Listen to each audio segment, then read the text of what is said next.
I'm Shamima, and I lead community engagement at AWARE, which is Singapore's leading gender equality advocacy group. So we've been around since 1985, working on everything from supporting survivors of violence with our helplines and our services, which then leads into the research and the advocacy that we do for a more equitable society.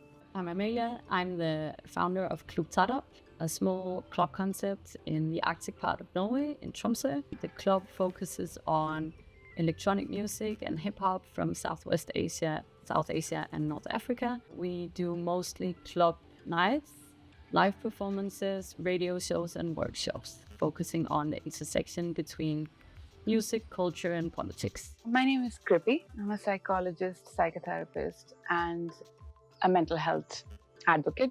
I started TATVA about 10 years ago, and as soon as we started the project, we were really interested in how to make nightlife equal for everybody. And for years, we had been hearing from women and marginalized genders about harassment and fear in nightlife spaces. Our journey into this began quite organically though.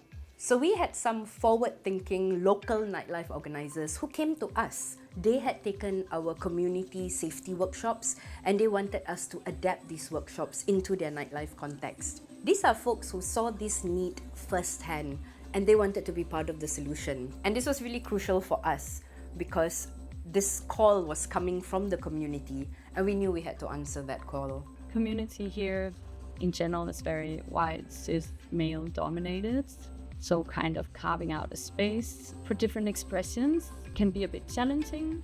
You have to do everything alone. You don't have access to the same financial supports as many of the more established promoters, festivals, venues here have. In addition to that, there is the racism you experience in general, but sexual harassment. The venues, they aren't even aware that these problems exist. Whereas if you talk to most women, young women that go out to these places, they have experienced sexual harassment almost every time they go out. On one hand, you have these amazing community social experiences where people come together, enjoy time with one another, and against the stark reality of women not feeling safe when they go back home or having to be chaperoned everywhere, LGBTQI people feeling unsafe. So it was a given that if it's going to be anything to do with nightlife, it's going to have to be accessible for everyone. One big challenge locally is always raising funding to tap into expertise. But this was where we had a breakthrough. We were invited to be part of the Nightlife Navigator project, which then gave us access to the global frameworks and toolkits. And what we've been trying to do on our side here is to adapt them into our local context. We recognize that not all safety strategies are going to work everywhere. What works for one city might not work in another place with specific social nuances or languages or the cultural sensitivities that we have here in Asia. A lot of the challenges, I think, that from a nightlife perspective are international, but there are some that are India-specific in the sense that, we have a very hierarchical system. Being able to connect with other people who have a similar approach to me, a similar focus, has been so liberating, and it's been such a great way to share frustrations, skills, knowledge, tips. Of course, things differ between countries and cities, but especially the other grassroots organizers who have a background in the SWANA region, also operates within queer spaces. It's really been what has kept me going in times of, frustration, or you feel like you're just hitting a wall, you didn't get the grant you applied for, you didn't get the, then when you connect with other people and they share their experiences and they share their admiration for what you're doing, it can really charge you and energize you to keep going. I mean, we've given up a few times because the resistance is quite strong towards this, or there's a lot of lip service of this is a great idea, but not really wanting to change the way that things are done. But then we remember, I still get calls from collaborators talking about how someone with influence and power within the music space has hurt somebody or taken advantage of their position.